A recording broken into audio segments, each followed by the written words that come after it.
Aadhaar card, ration card ఉండాలి. Pension కావాలన్నా లేదంటే రేషన్ కార్డు కావాలన్నా ఇవన్నీ కంపల్సరీ మీ దగ్గర ఉండవలసిన పరిస్థితి మీకుంది. నేను చెప్పేది మీకు అర్థమవుతుందా? మేడం గారు ముందే చెప్తారు భాషలో. కానీ మళ్ళీ ఎందుకు చెప్తున్నాను సార్ అంటే, మీరు ఇటుపక్క నుండి ఎటువైపు వెళ్ళాలనుకున్నా సరే సర్పంచ్ని చేర్చుకుని వెళ్ళే పరిస్థితి మీకు ఉండదు. సర్పంచ్ అనేవారు కీలకం, సెక్రటరీ అనేవారు కీలకం. మీ ఏదైనా సమస్య ఉంటే మీరు తప్పనిసరిగా నా దృష్టికి తీసుకురండి.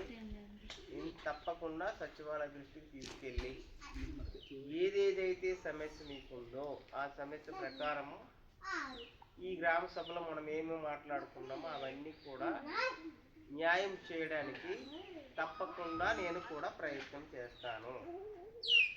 ఎట్టి పరిస్థితుల్లోనూ కూడాను మీరు మగమాటంలోకి వెళ్ళకండి. మీకు ఆధార్ కార్డు లేకపోయినా, రేషన్ కార్డు లేకపోయినా, పెన్షన్ లేకపోయినా సరే, లేదా ఇవన్నీ కూడాను రైతు భరోసా అంటే పేరు మార్చారు, రైతు భరోసా లాంటివి రాకపోయినా సరే, ఇంకా మీ 4 డెత్ సర్టిఫికెట్లు అయినా లేదా పుట్టిన సర్టిఫికెట్లు అయినా సరే, ఇట్లాంటివి ఏమైనా ఉంటే నా దృష్టికి మీరు తీసుకొచ్చినట్లయితే, నా దృష్టికి వచ్చిన తర్వాత మీరు చెప్పినట్లయితే మిగతా ఒక్కొక్కల పని